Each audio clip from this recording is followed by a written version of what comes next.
There, it's Joe Neely, and this is my Joe Neely Show. Today I have 3 segments for you. I'm including them all in this one video, so you don't have to fool around on YouTube. You're going to get them all right now. My 3 segments for today are about stress. In particular, morning stress, waking up with anxiety. Maybe you've had a bad dream. Maybe you just have a lot of stuff going on in your life, and you're waking up and you have to deal with it. Whatever it is. The first thing I like to do in this first segment, I want to talk about meditating right when you wake up. Waking meditation, not walking meditation, waking meditation. What can you do right when you wake up? What can you do? Can you lay there, half asleep and half awake, and not let your mind race? Can you get into a meditative place where you just feel your body and you wake up slowly and you don't jump right into your concerns? Can you do that?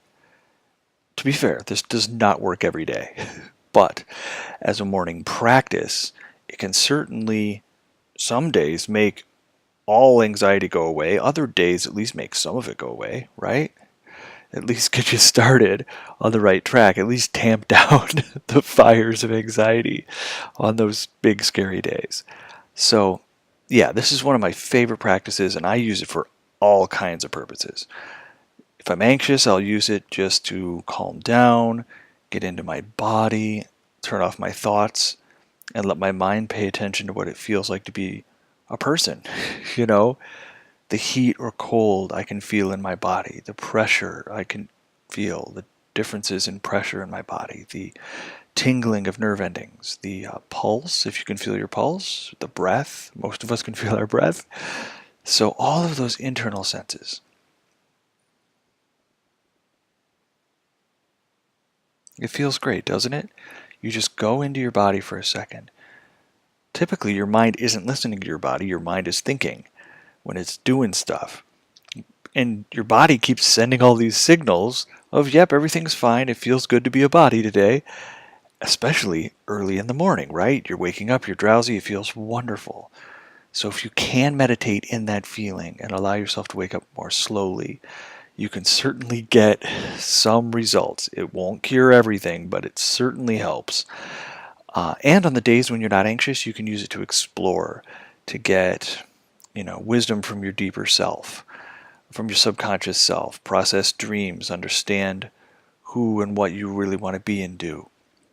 And on the anxiety days, just chill. Don't look for direction or try to find something amazing. Just be in your body and enjoy this moment instead of worrying about the future. So, segment 2, I want to talk about what do you do if that doesn't work? What do you do if you got up, you meditated, and guess what? Not working for you. Not a solution, right? Okay, cool. So, you get up, you're still freaked out, you know you got a lot of things to do, a lot of things to worry about, a lot of uncertainty. Oftentimes I get up and I want to fix it all right now. I want to say, okay, here we go. We're going to get it all solved. It's all going to be dealt with. And then there won't be any issues. I'm going to work really, really hard and get it all dealt with. Well, most of the time, that's not an option. Most of the time, the world doesn't work that way. Most of the time, you need to put in consistent effort over a long time and then get up tomorrow and do some more. So yeah, if there's a crisis, you can think about things that way, but the rest of the time, not so much.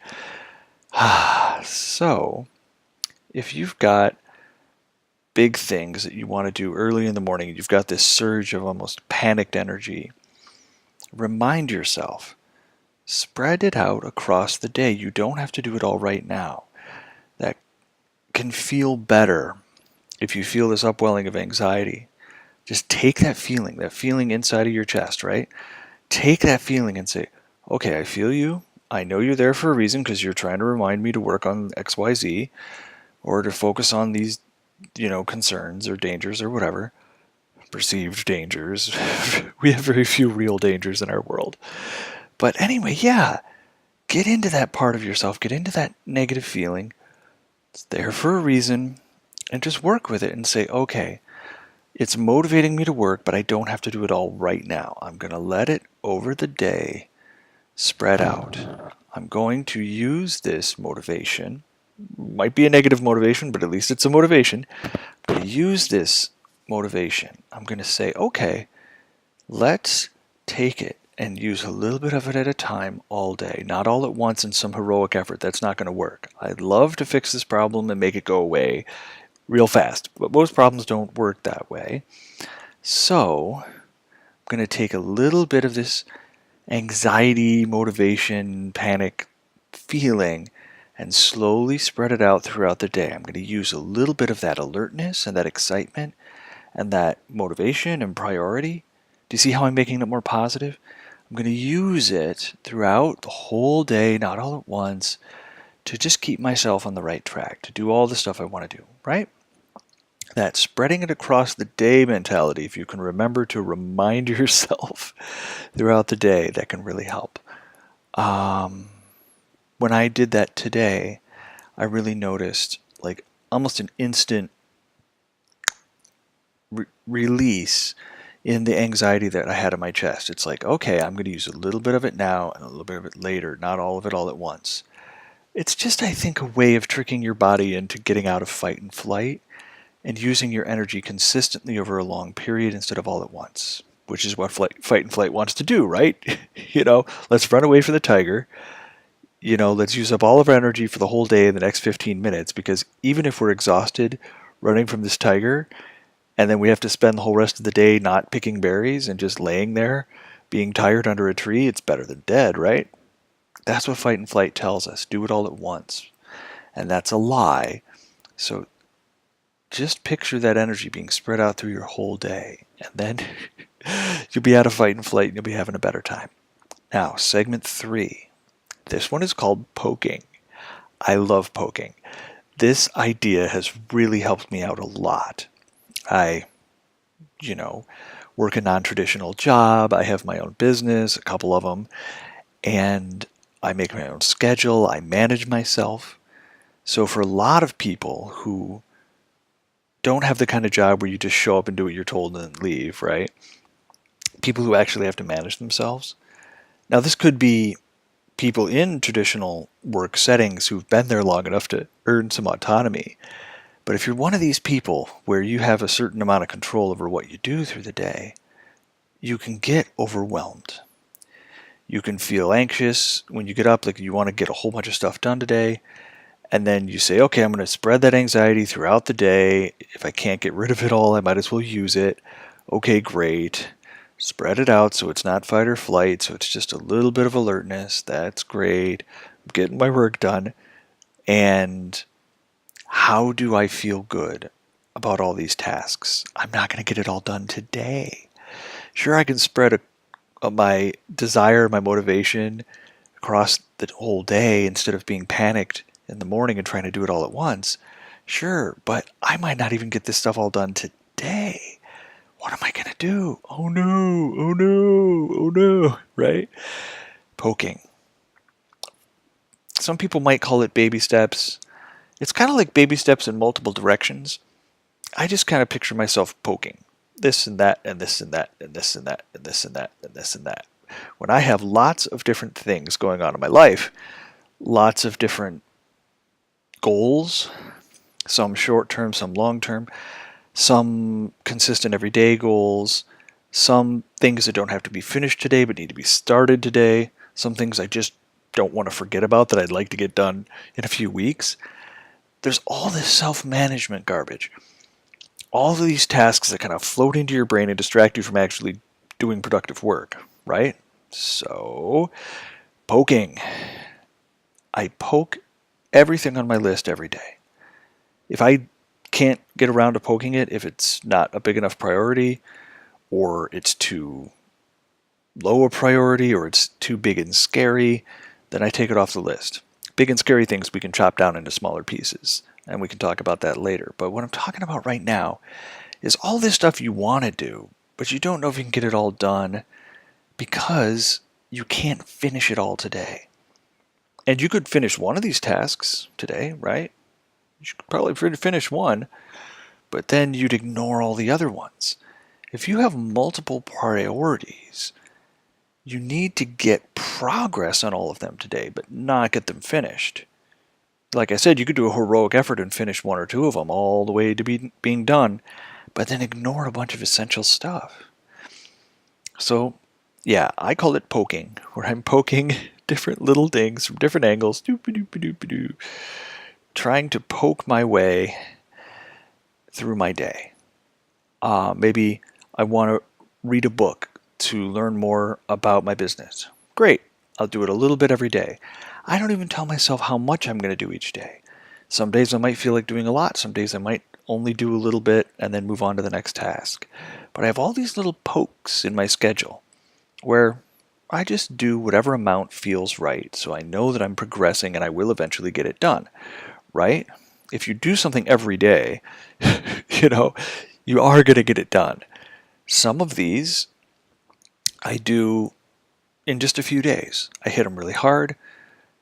I put a good amount of time in a few days in a row and they're done. Some of these are things that I want to get done in weeks or months, and I just want to stay aware of them. I want to feel like I'm moving. I want to feel like I'm getting somewhere with whatever project it is. Even if it's a lower priority project, I still want to get it done. So I just poke it for a minute, stay aware of it. Some of them are more than awareness. I actually get a substantial amount of work done on them each day, but they still, aren't super high priority to get done in the next few days. Some of them are. So, of course you will have deadlines. You will have things that have to be done today. You will also have daily tasks that you do every day. But everything else that isn't due today and isn't a daily task, something you want to do and then get it done and then it's off the list, that kind of stuff. Those are pokes. And you will feel better when you poke each one of them every day. Say you're a student and you have classes to study for and tests that are coming up, in a few weeks. Even if you just crack the book and work on each subject. Say you have 3 tests coming up, work on each one of them just for a little while. Make sure you have an awareness in your mind of that subject each day. Of course, that means your subconscious will be thinking about it when you're doing other stuff, so great. You'll have it running through your head. If any of you practice music, you know what it's like to practice a song and then hear it in your head the rest of the day, even when you're not practicing. It's the same idea.